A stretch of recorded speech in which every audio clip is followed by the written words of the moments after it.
Alô, alô, salve, salve amigos da TV Sounic, da TV 247, da TVT, Revista Fórum, DCM, Carta Capital, Nocaute, Conversa Afiada. Bom dia, estou em São Paulo, ao vivo, sempre ao vivo, quarta-feira, 24/7. 24/7 é o dia do 247 e também o meu dia de aniversário, por coincidência. Estou completando 70 anos hoje. 70 anos, vejam só. Helenilde Vieira, muito obrigado. Muito obrigado. Realmente fazer 70 anos não é fácil.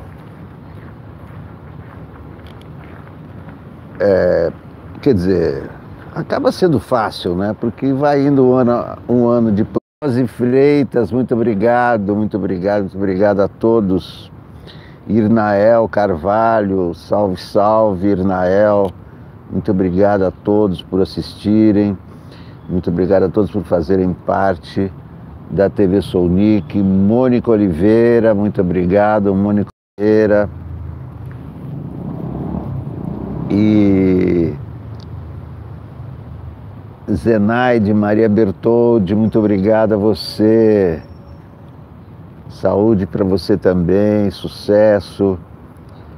Vinemt men abissal le mazel. Vinemt men abissal glig. Jane Versim, bom dia. Desrei deles olhos auch schon drein. In bringen mein Mazel zurück. Die Welt ist barschaffen geworden, für alle Menschen gleich. Wie nimmt man ein bisschen, noch schon ein bisschen, wie nimmt man ein bisschen Glück. Hoje é dia de falar de hacker, né? Desde ontem o assunto é hacker. O nome agora é hacker. Sávia Guedes, bom dia. Antes se chamava grampo, né? Sempre existiu no Brasil. Não sei se vocês se lembram, mas no primeiro governo Lula foi todo mundo grampeado. Quer dizer, já tinha celular nessa época, né? Mas vários ministros foram grampeados. Estou esquecendo o nome agora. Sofia, muito obrigado, Sofia. Vários ministros foram grampeados durante o governo Lula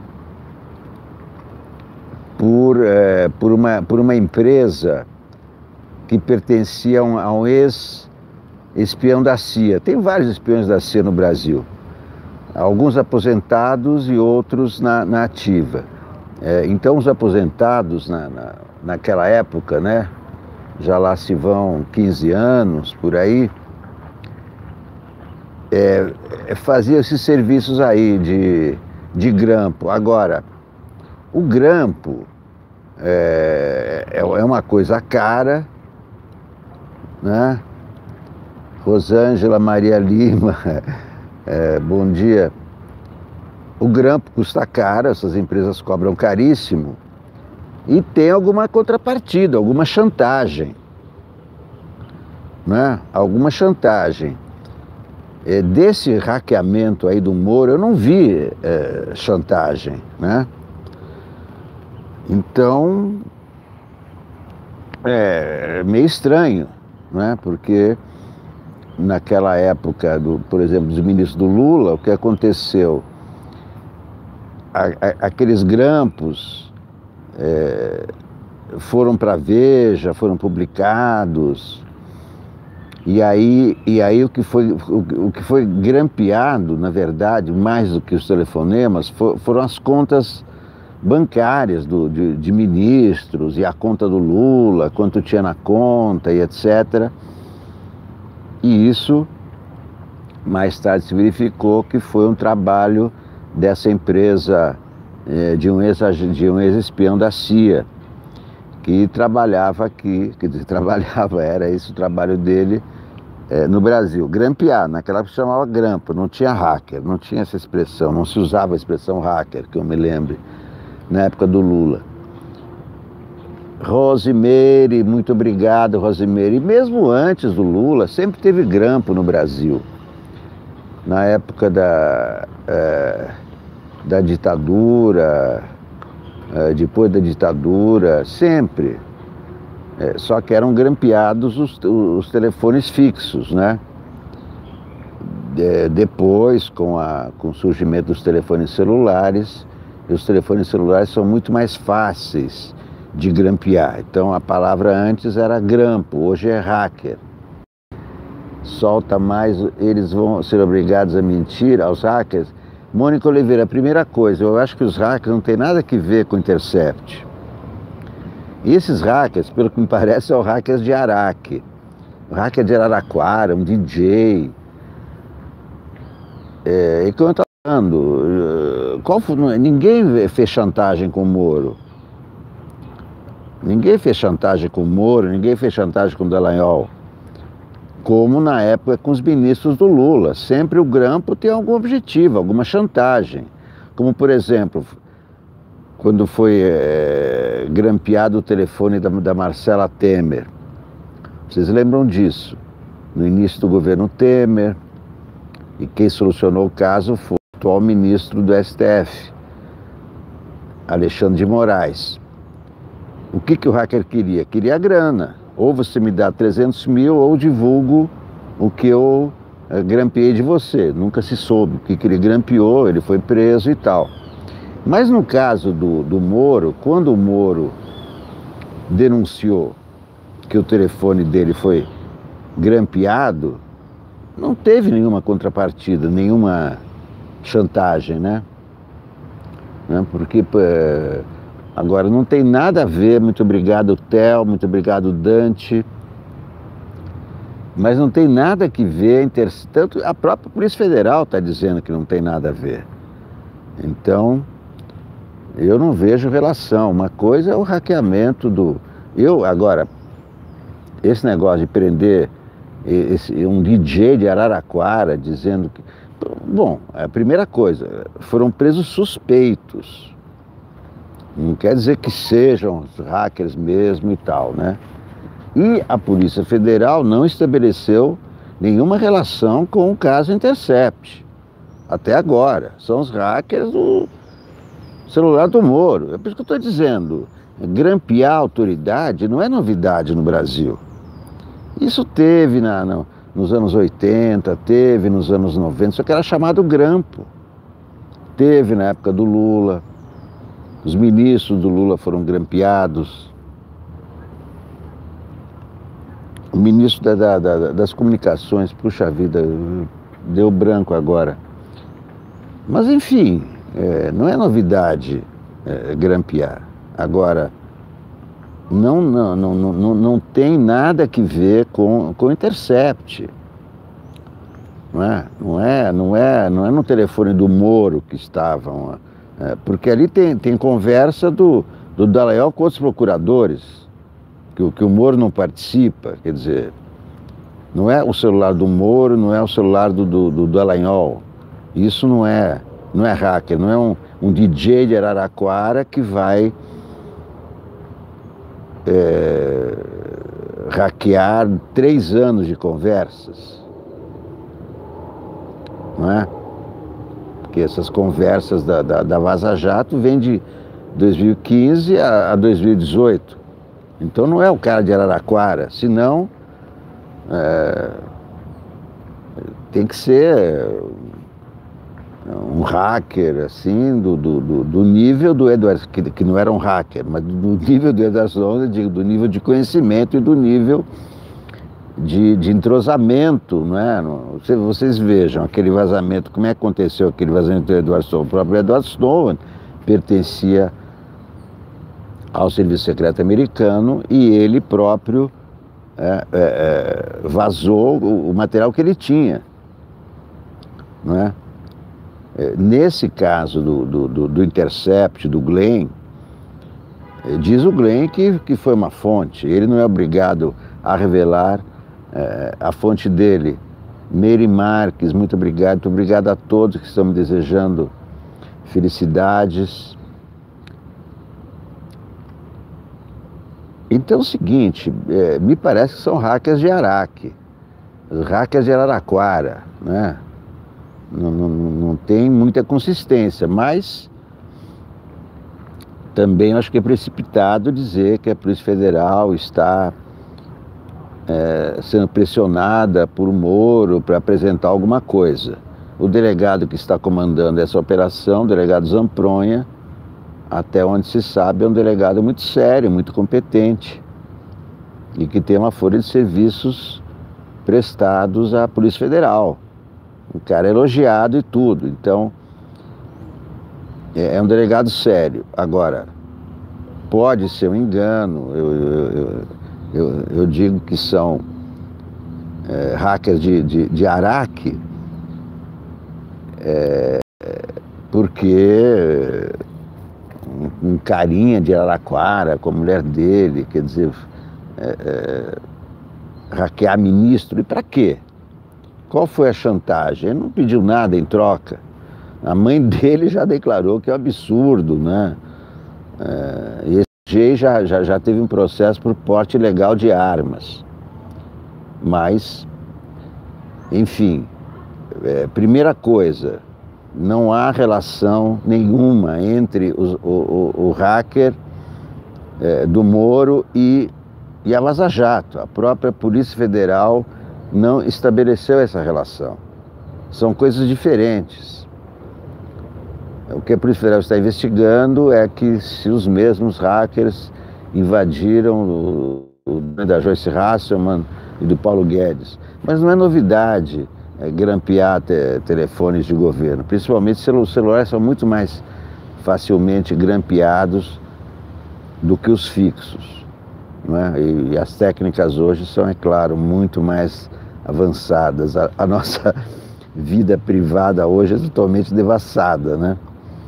E é claro que quem trabalha com isso, agora, não é um DJ que... Eu não acredito num DJ que seja hacker, né? Um cara hacker tem que trabalhar em informática. Como é que o cara tem uma fachada de DJ, então, e à noite ele fica ali hackeando? Bem, de qualquer maneira, essa história começou somente ontem, né? O que dá para dizer, Ademir Bezerra, muito obrigado.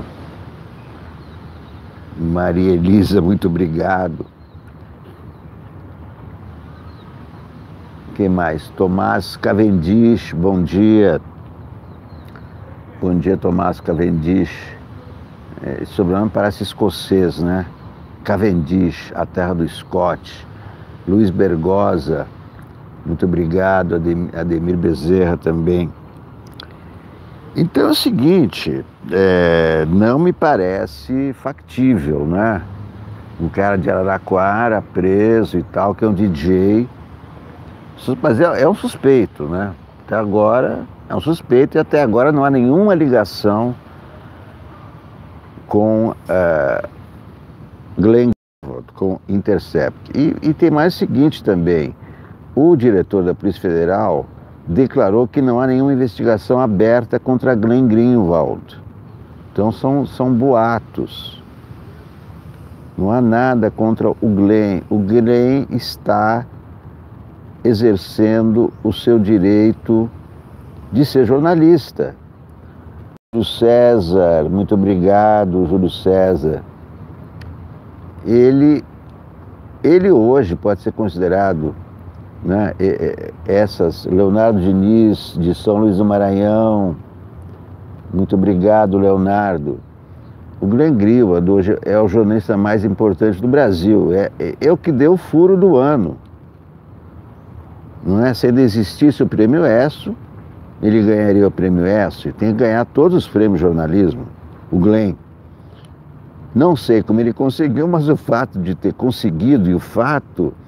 E como ele está divulgando isso, porque ele poderia ter divulgado tudo de forma crua, ó, publica e tal, e tchau. Não, ele está fazendo reportagens, né? Está ligando os fatos, está mostrando os diálogos, mas não está publicando assim, olha, leiam isso e pronto, né? Está elaborando, e a participação de vários jornais também inédito, né? No Brasil, né? Tudo isso é muito, muito inédito. Marco Schneider, Mazel Tov, Inem, Menabessel Mazel. Bom, mas vamos aqui aos jornais. PF prende 4 suspeitos. Possível ligação com vazamento será investigada, mas não há ligação. Os presos são 3 homens e uma mulher. Aqui tem o Boris, olha o malucão que assumiu a Inglaterra agora, Boris Johnson. Mais um malucão para bagunçar o mundo, ó. É contra imigrante, quer que a Inglaterra saia da Europa, quer ajuda do Trump para sair da Europa. Um horror. Um horror. Ex-prefeito de Londres assumindo a Inglaterra, quer o apoio do Trump contra a Europa. É uma desgraça, né? São Borja, Sara Soares de São Borja, viva São Borja, com chuva e tudo. Entreouvido entre Trump e Boris Johnson. E o que que o Boris Johnson também é meio cabelinho do Trump. Muito obrigado aí pelos R$10 de presente, muito obrigado, meus amigos, muito obrigado pela colaboração. Olha aqui, esse é o novo malucão da Inglaterra, esse vem da Inglaterra. Maria Emília Cereaçu, sul de Minas, bom dia. Chagas Carvalho, bom dia.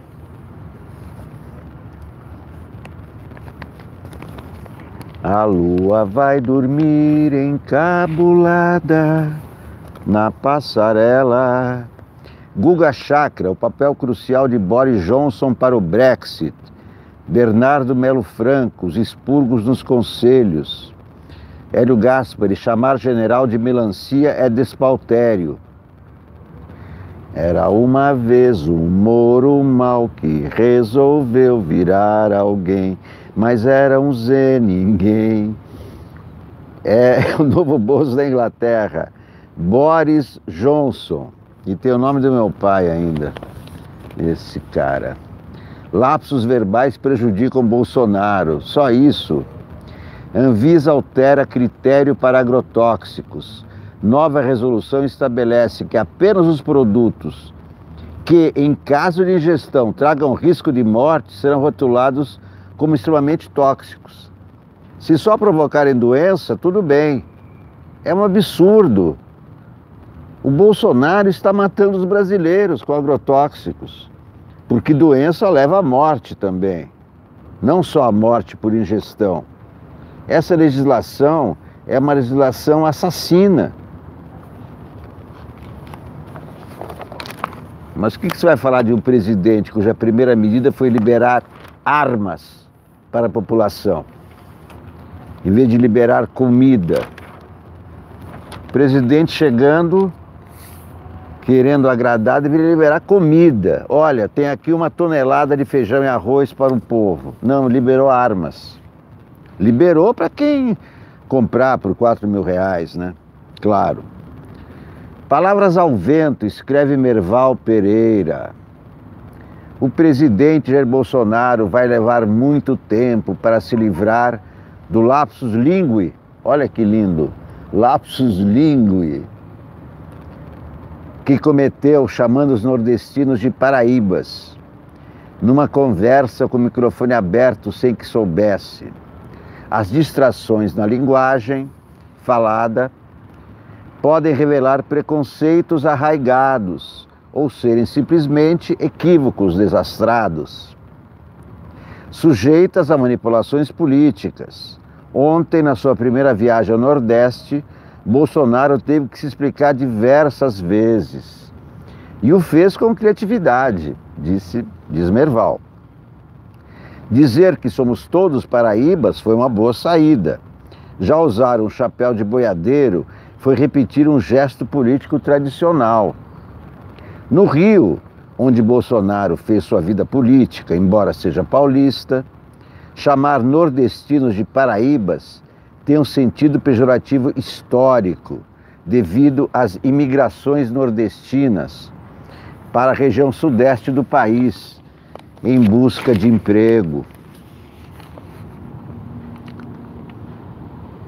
Em São Paulo, o menosprezo vai para os baianos, pela mesma razão. Bolsonaro também falou, somos todos baianos ontem. Pois é, mas isso aí não adianta, porque o grave, o mais grave que ele disse não foi em Paraíba, mas ele disse, não dá nada para esse cara, que é o Flávio Dino, governador do Maranhão. O que ele disse para o Anderson Lorenzoni de grave foi isso. Não tem nada para esse cara, não tem que ter nada para esse cara. Quer dizer, discriminar o governador do Maranhão, discriminar os maranhenses em termos de grana, de obras e etc. Não é só chamar de Paraíba.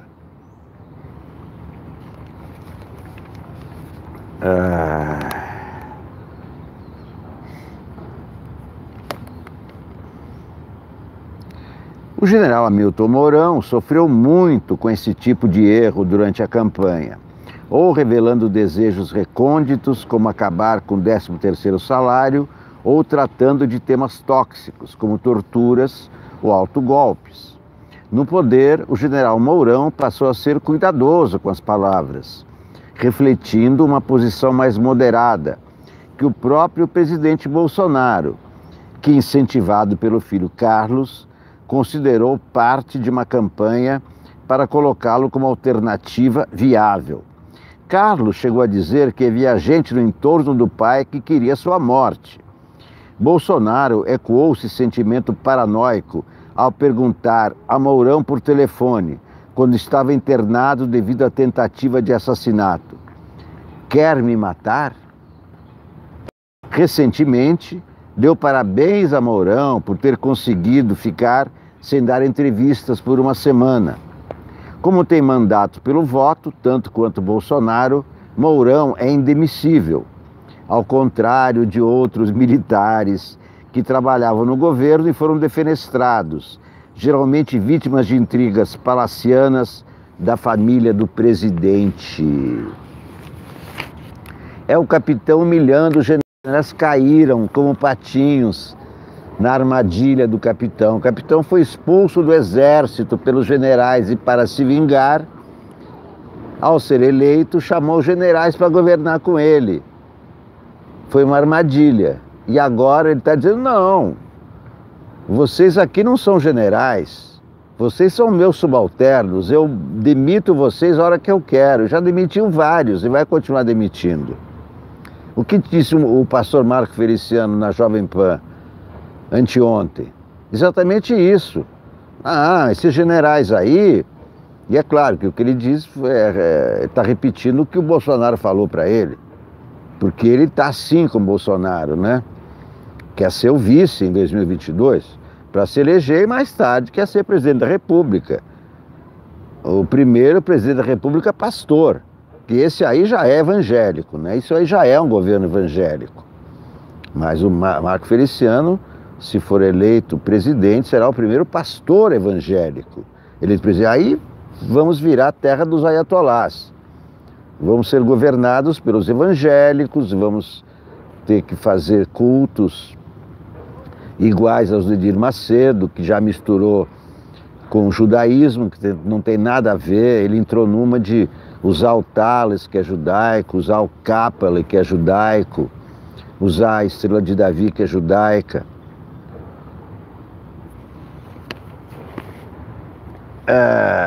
Hélio Gaspari, Bolsonaro errou o tiro no melancia.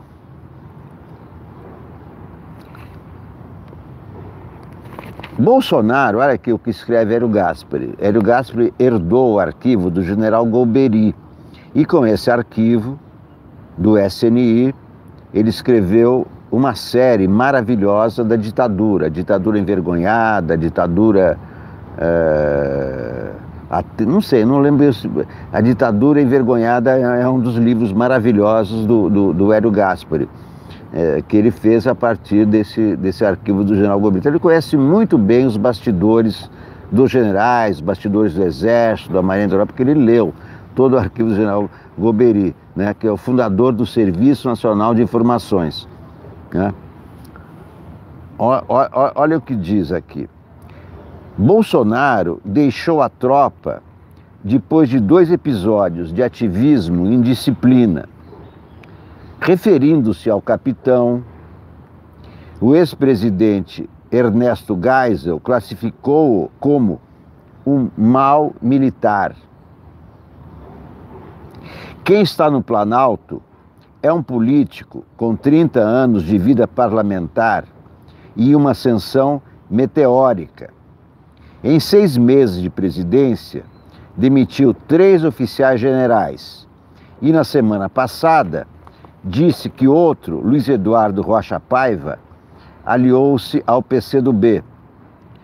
Descobrimos um melancia, defensor da guerrilha do Araguaia em pleno século XXI.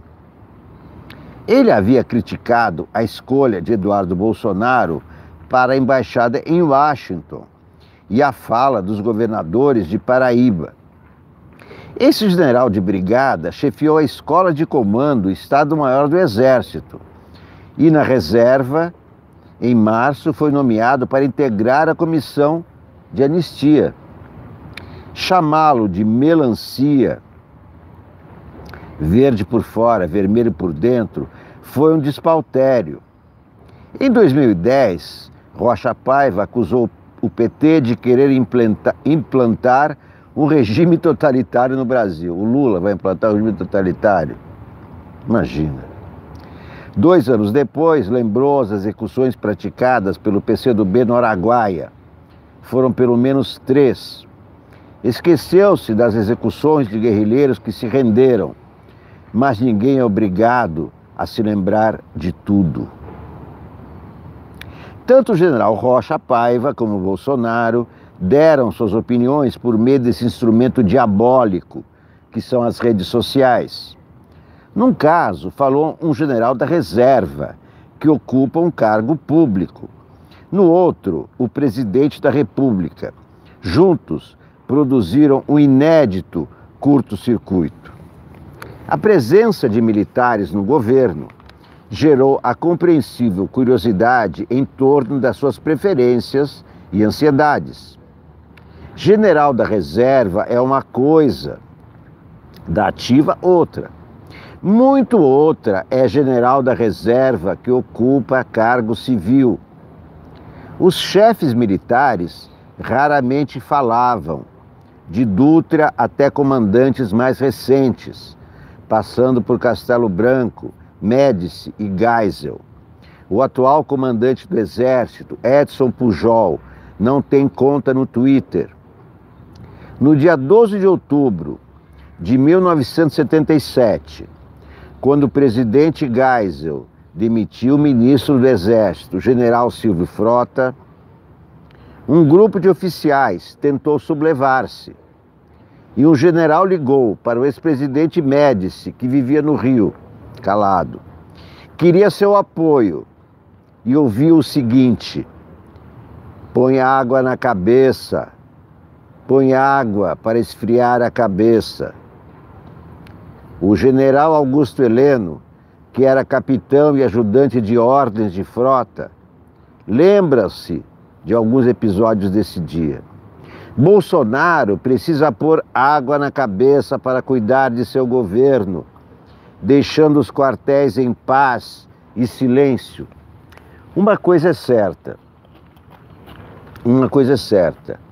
não vai haver golpe militar apoiando Bolsonaro no autogolpe. Não vai haver.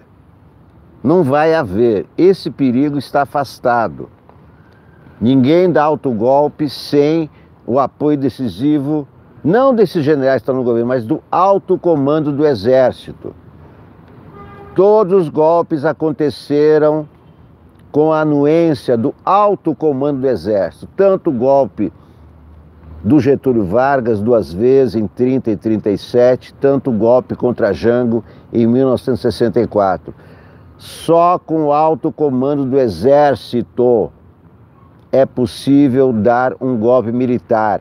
E o alto comando do Exército não vai dar um golpe militar para colocar no poder, para aumentar, para ampliar ainda mais o poder desse presidente que está aí, que foi chamado de insano pelo governador Flávio Dino ontem.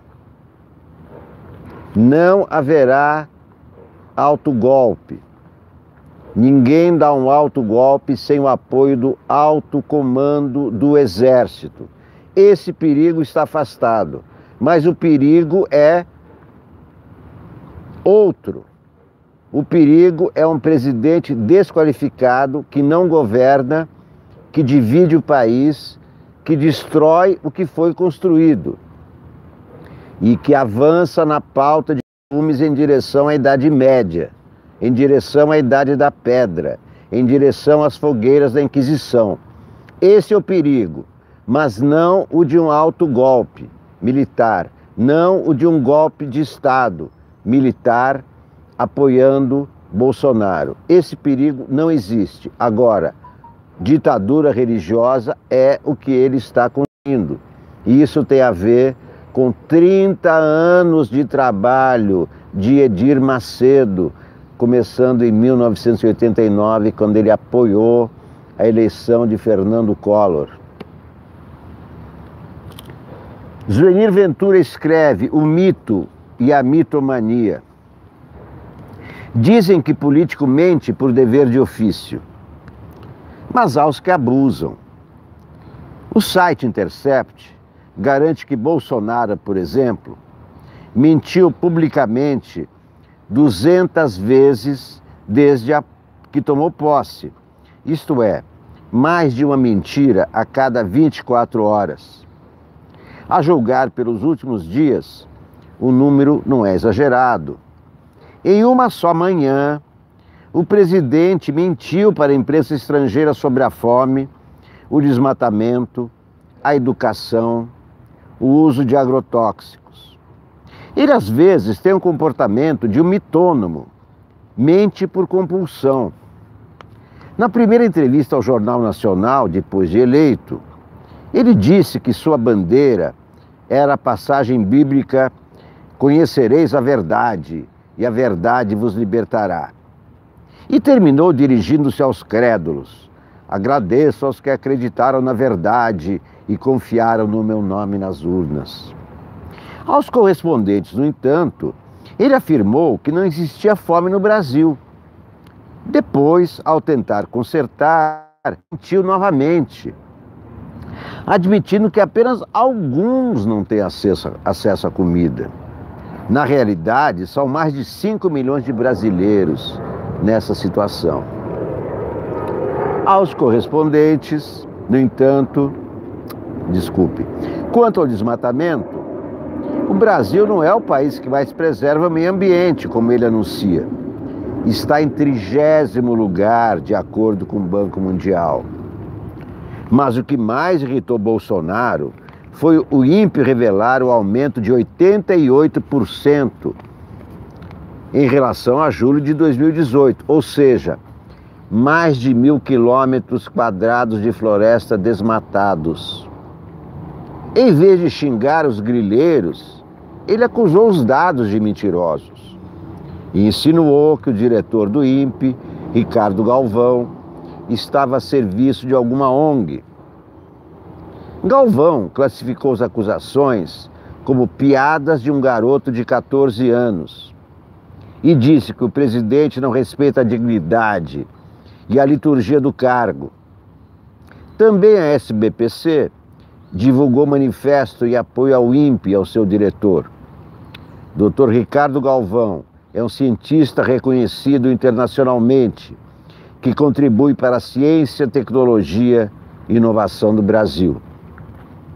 Quanto a Miriam Leitão, Bolsonaro mentiu, acusando-a de mentir sobre sua prisão. Mas ele já comentou a cena em que os torturadores puseram na sua cela uma jiboia e apagaram a luz. Coitada da cobra, debochou o então deputado. Pasmem. Pasmem.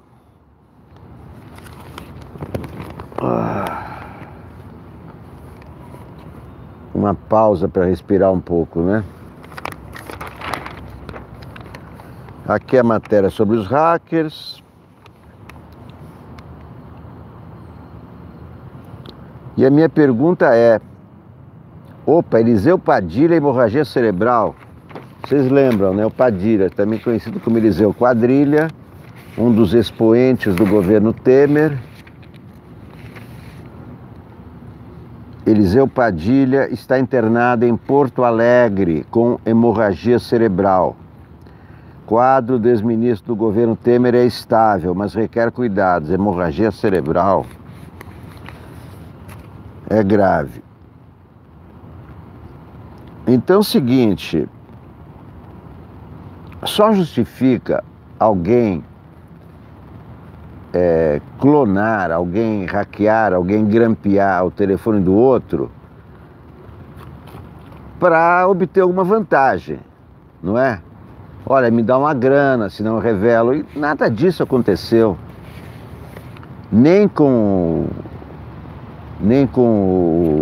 o Moro, nem com o Dallagnol, nem com o Joyce Hasselman.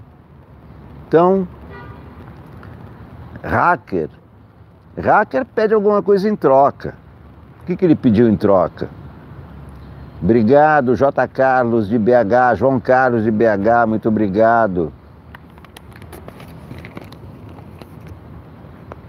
Então, vamos esperar novas informações, mas...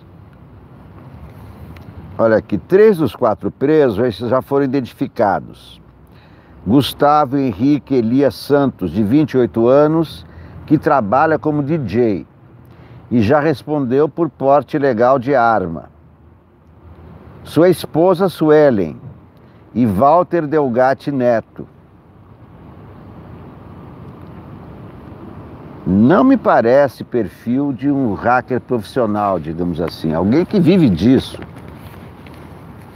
Porque isso é coisa de hackear o telefone de um ministro, é coisa de profissional, não é coisa de um amador aí de Araraquara, que é DJ nas horas vagas mas a questão principal é essa.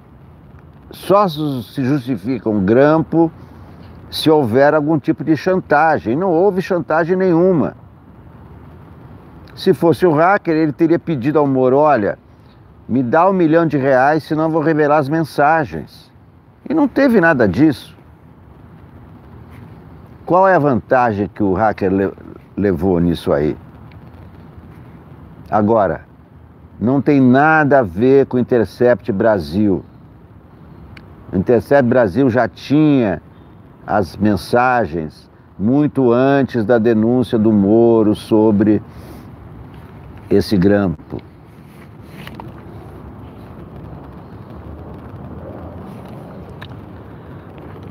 Hacker não precisou invadir os celulares. Se não precisou invadir os celulares, então mais uma contradição, porque o Moro verificou que o celular dele foi invadido. Em momento algum foi necessário periciar o aparelho celular do ministro Sérgio Moro, ou de qualquer outro, porque nenhum celular foi invadido. Isso escreve Pedro Doria, no Globo.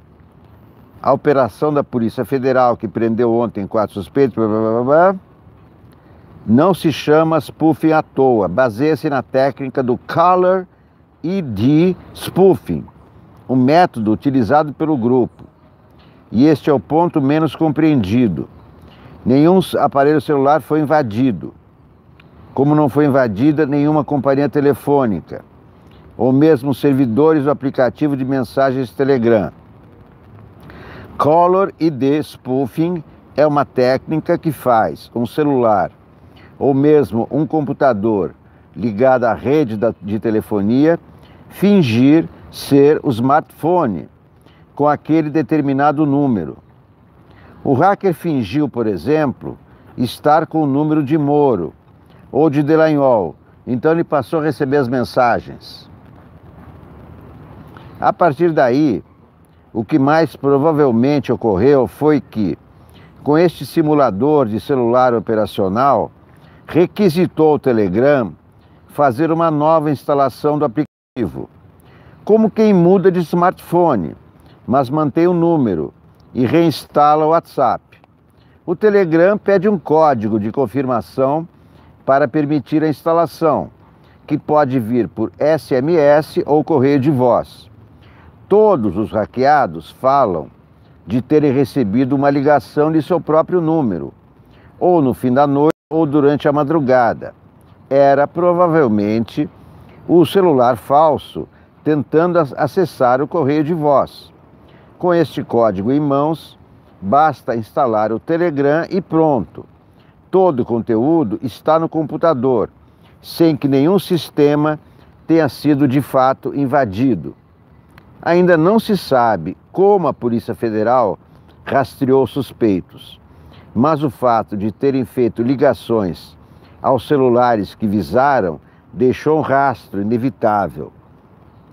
Mas se eles não periciaram os telefones do Moro, é possível a PF consultar as operadoras para saber que caminho seguiu a ligação, que chegou para um certo número, numa determinada hora. Um bom hacker, como este time parece ser, sabe disfarçar bem o caminho, tornando quase um labirinto que exige paciência para desvendar. Eu não acho que essas 4 prisões, esses 4 presos, têm perfil de hackers profissionais, como está escrevendo no Pedro Doria. Eu não conheço a técnica, ele que está dizendo que tem essa técnica. Agora, não tem nada a ver com Intercept, porque as mensagens do Intercept são de 2015 para cá. O hacker invadiu agora o celular do Moro, senão o Moro teria percebido em 2015, não é? Se o Moro percebeu agora, os outros perceberam agora, é porque a invasão foi agora. Por isso que não tem nada a ver com o Intercept. Como é que ele obteve as mensagens de 2015 se ele invadiu o celular agora? Estavam lá armazenados no celular do Moro desde 2015? Impossível. Não tem nada a ver. Intercept com esse caso, são 2 casos diferentes. Hackers Tabajara, diz o Walter Kleber, isso mesmo. Hackers de Araque, que são hackers de Araraquara, Araraquara, como dizia a Jaqueline Mirna, uma das mais lindas atrizes da televisão brasileira dos anos 60, Jaqueline Mirna. Ela ficou famosa por falar Araraquara. A lua vai dormir encabulada na passarela da madrugada. Conhecem? Juca Chaves, que também é autor de Por Quem Sonha Ana Maria. Ana Maria realmente existiu. Foi namorada do Juca e foi minha namorada, Ana Maria. Essa Ana Maria. Por quem sonhas? Bloquear quem? O Daniel, o demônio, que não é o demônio da garoa, o demônio da caixa de Pandora. Os hackers de Araraquara, hackers de Araque. Bernardo Melo Franco, meu colunista favorito do Globo. Na segunda-feira, ele escreve sobre a política do expurgo. Tereza Kondo, muito obrigado, Tereza Kondo. Na segunda-feira, Jair Bolsonaro excluiu todos os representantes da sociedade civil que integravam o Conselho Nacional de Política sobre Drogas. A canetada atingiu profissionais que lidam diretamente com o problema da dependência química, como médicos, psicólogos e assistentes sociais. Ficaram apenas ministros e burocratas federais. O presidente disse que o decreto acabará com viés ideológico nos debates. Seria mais correto dizer que acabará com o contraditório. O governo já tinha maioria no Conselho, mas era obrigado a ouvir opiniões divergentes. Agora não haverá mais contraponto à visão oficial. Estamos vivendo um retrocesso inacreditável, critica o neurocientista Siddhartha Ribeiro, da Universidade Federal do Rio Grande do Norte. Ele define a medida como expurgo, instrumento de regimes autoritários para eliminar o dissenso.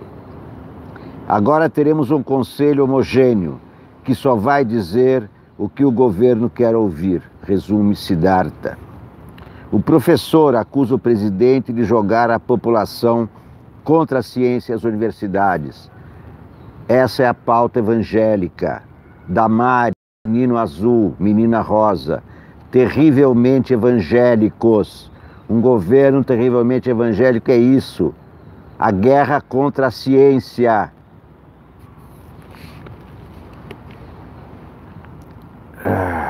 O professor acusa o presidente de jogar a população contra a ciência e as universidades, que é onde está a pesquisa. Ele se diz indignado com o ataque ao INPE, que monitora o desmatamento da Amazônia. Essa retórica agressiva não cabe no cargo que ele ocupa. A gente já passou por muita coisa no Brasil, mas isso é inaceitável, afirma Siddhartha. Ele é secretário da Sociedade Brasileira para o Progresso da Ciência, SBPC, que foi uma instituição que lutou muito contra a ditadura, foi importantíssima para a derrota da ditadura, que realiza sua 71ª reunião anual em Campo Grande. O encontro reúne mais de 20.000 participantes e se estende até sábado. No encerramento, deve haver novos protestos contra Bolsonaro e os cortes de verba do setor. O Brasil está recuando ao mesmo nível de investimento em ciência de 15 anos atrás, diz Siddhartha. Ele diz que a penúria tem acelerado a fuga de cérebros para o exterior. Só no meu laboratório tenho 5 alunos sem bolsas para estudar. Sérgio Luiz, muito obrigado pela generosidade. Salve, salve, Sérgio Luiz. Só no meu laboratório tenho 5 alunos sem bolsas para estudar.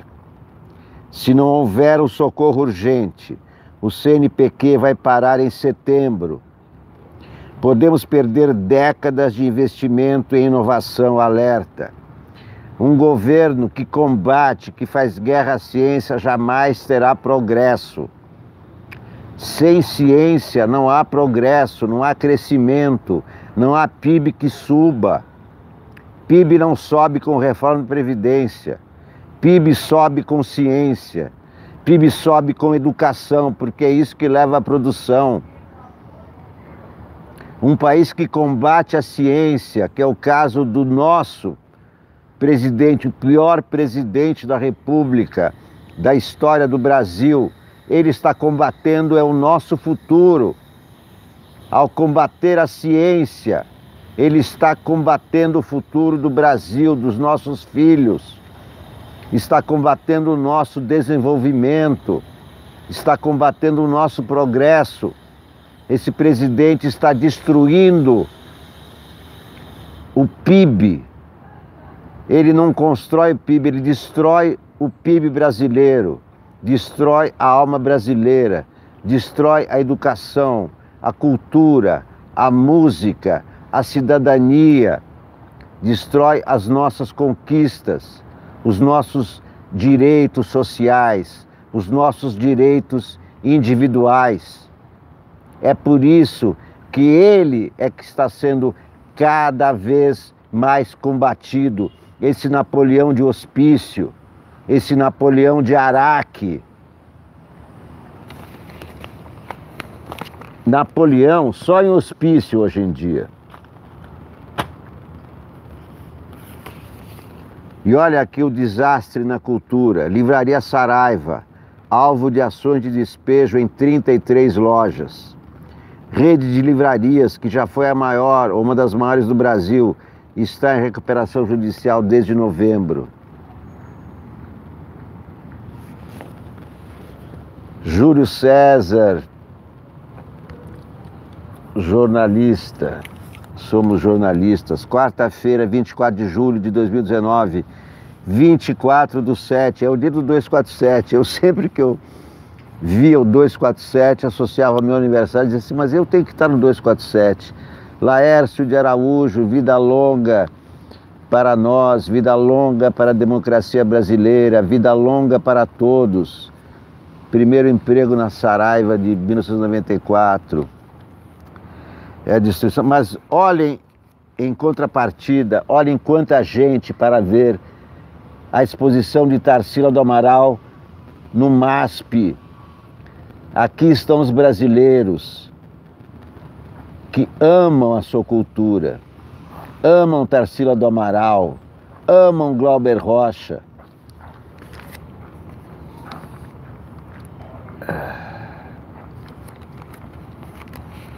Presidente dá um coice da liturgia, escreve Rui Castro, o best-seller Rui Castro.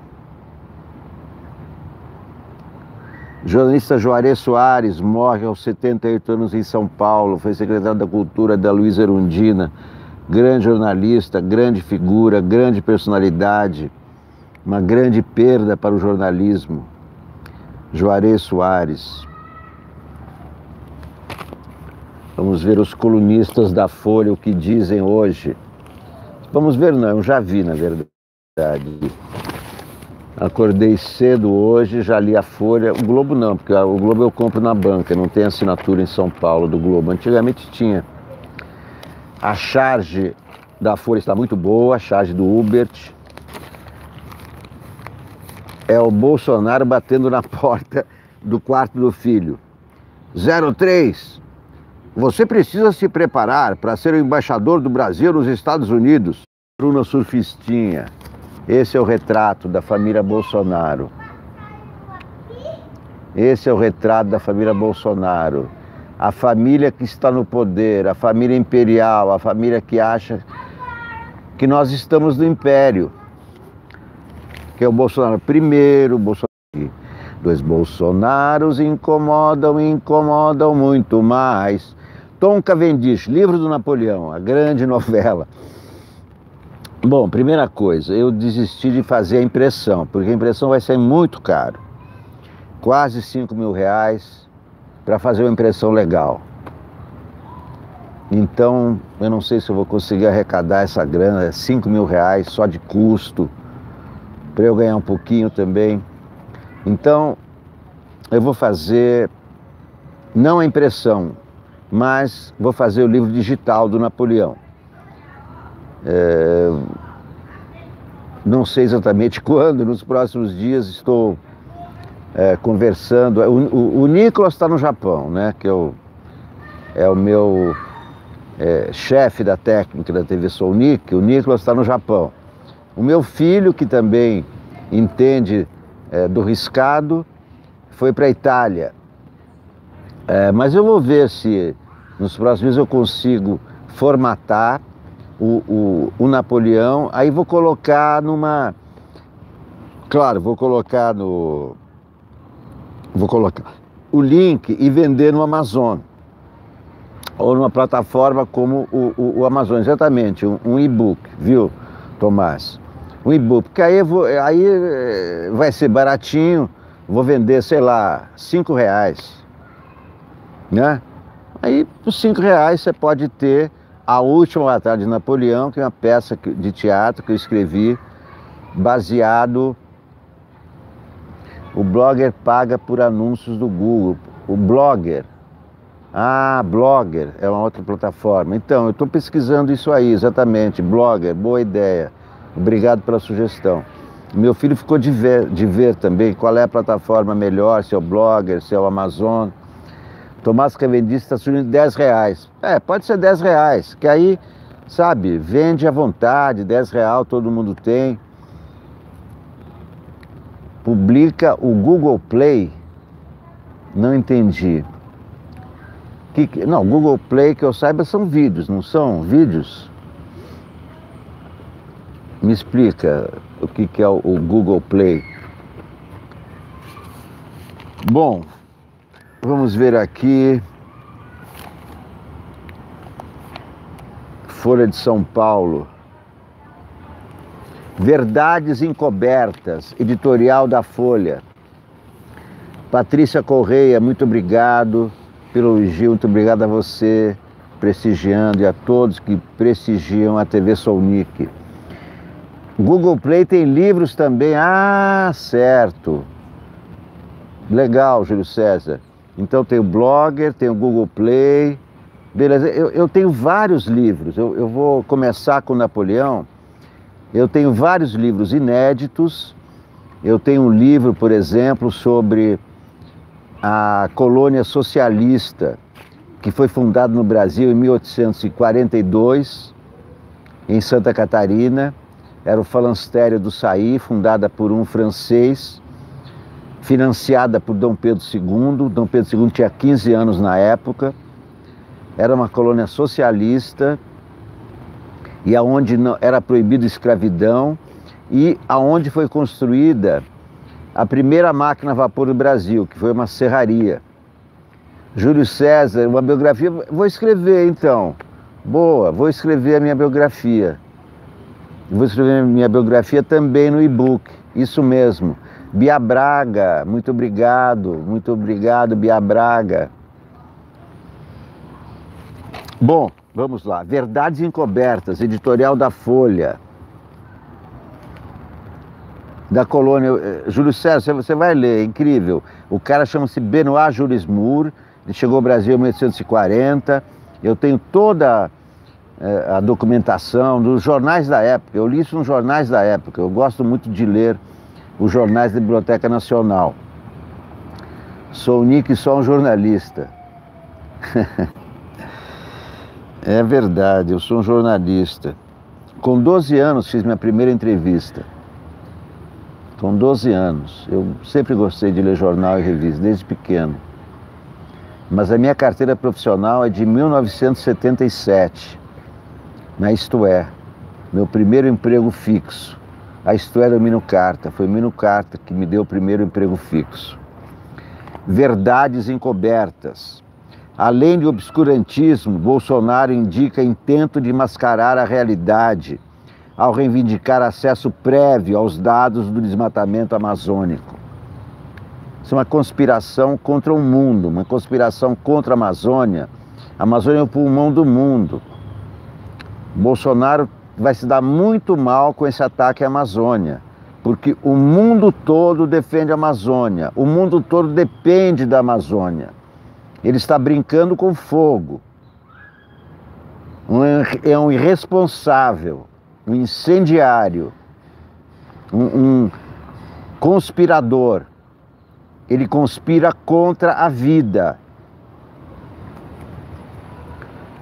O INPE nunca primou por alarmismo ao lidar com dados sobre desmatamento na Amazônia.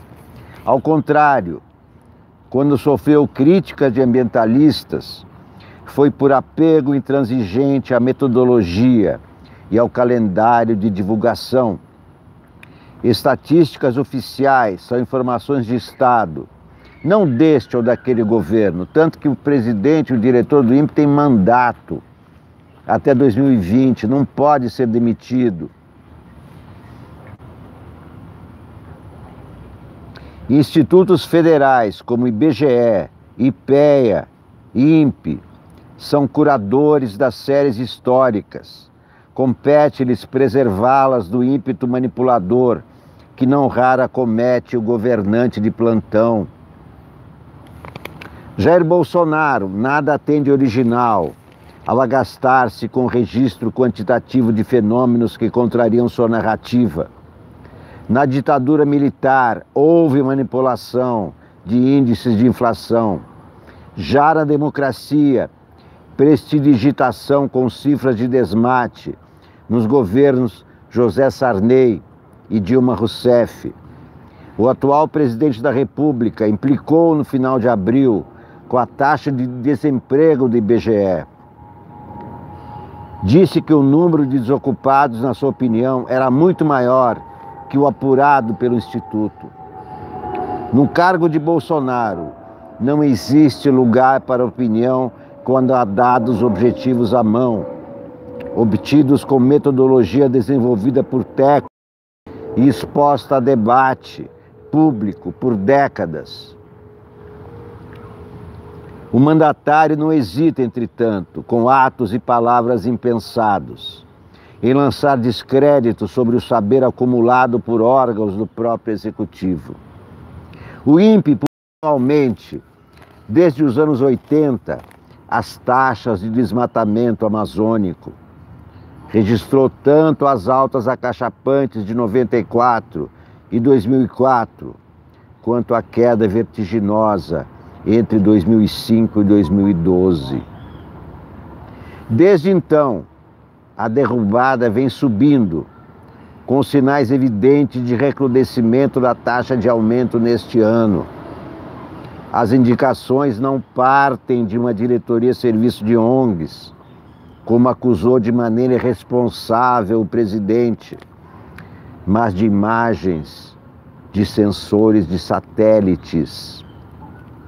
Elas alimentam o sistema de alerta de desmatamento DETER, que serve para dirigir as ações de fiscalização do IBAMA. Durante anos, o INPE relutou em usar dados mensais para projetar aceleração ou desaceleração do desmate. Porém, eles fornecem um indicativo do que está por vir em novembro, no cômputo anual do sistema PRODES. Eis o que incomoda Bolsonaro.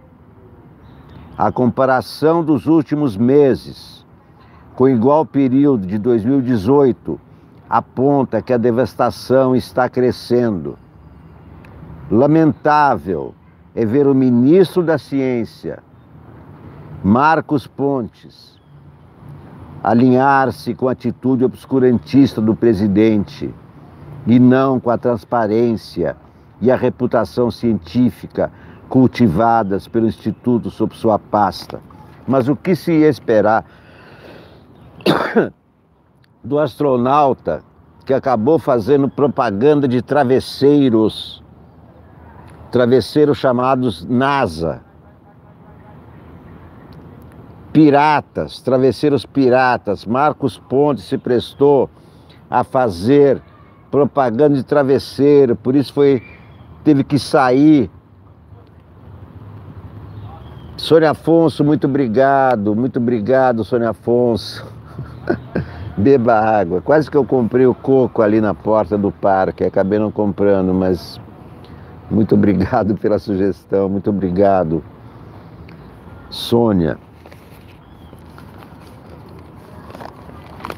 Então ele saiu da Agência Espacial Brasileira porque fez propaganda de travesseiro. Que astronauta que se preze faz propaganda de travesseiro? O travesseiro chamado NASA, o travesseiro do astronauta. Presepadas do gênero, a presepada está escrevendo ao Bolsonaro, né?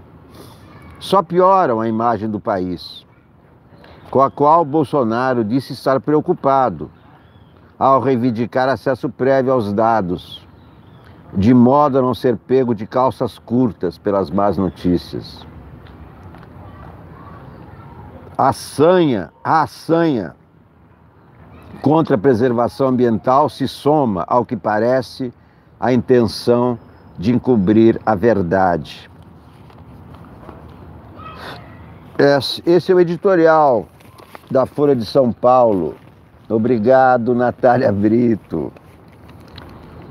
Hoje é meu aniversário e o aniversário do 247, 24/7.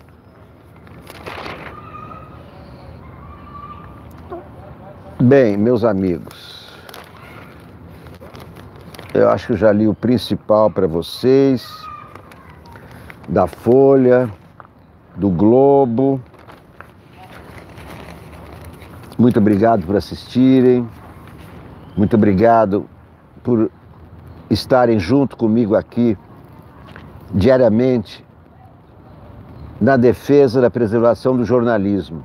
É muito importante preservar o jornalismo para a democracia. São 3 pilares que sustentam a democracia: a imprensa livre, o Congresso e o Poder Judiciário.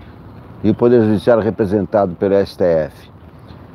Um governo que ataca o STF, que ataca o Congresso e ataca a imprensa, é um governo que ataca a democracia.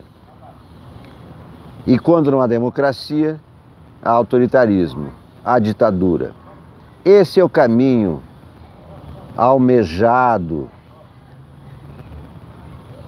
pelo Bolsonaro.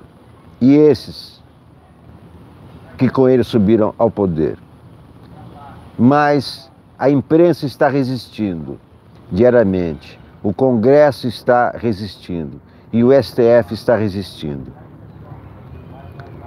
Estejam certos, enquanto houver imprensa livre, enquanto houver STF, enquanto houver Congresso, a democracia continua preservada. E todas as medidas autoritárias, obscurantistas e reacionárias desse governo serão combatidas pela imprensa livre, pelo Congresso Nacional e pelo STF. O jornalismo é fundamental para que continuamos não só tendo liberdade para expressar nossas opiniões, mas o jornalismo preserva toda a nossa liberdade, não só a liberdade de expressão, mas todas as outras liberdades. É por isso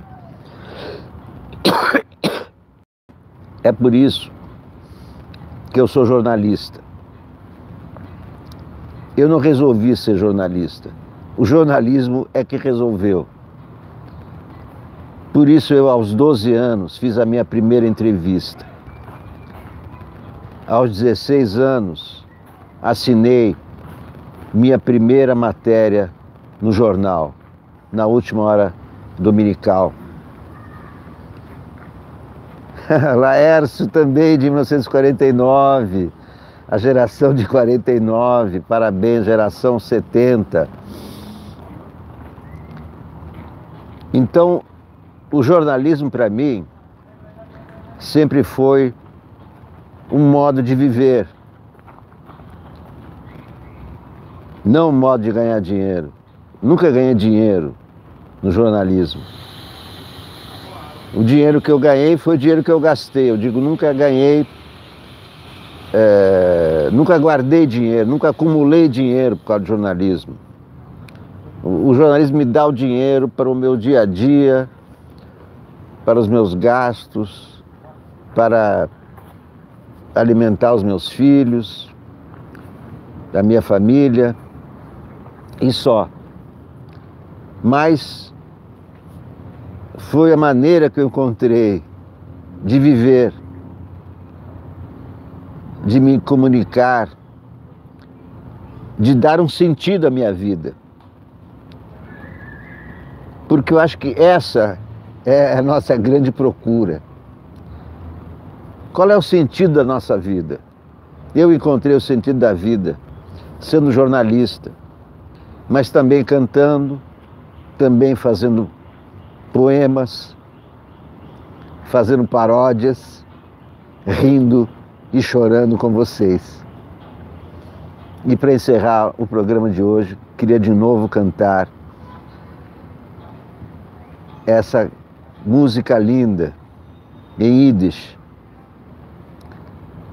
que pergunta: aonde podemos conseguir um pouco de sorte?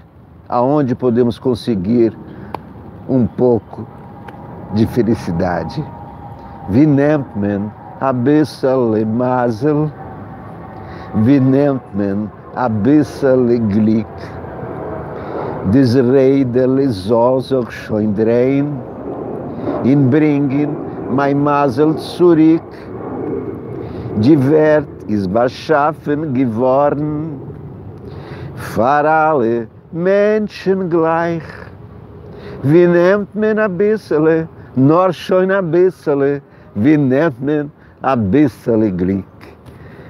Meus amigos, muito obrigado a todos. Muita alegria na nossa vida. Muito ânimo, muita energia, muitas músicas, muitas paródias, muita felicidade para todos. Até a próxima.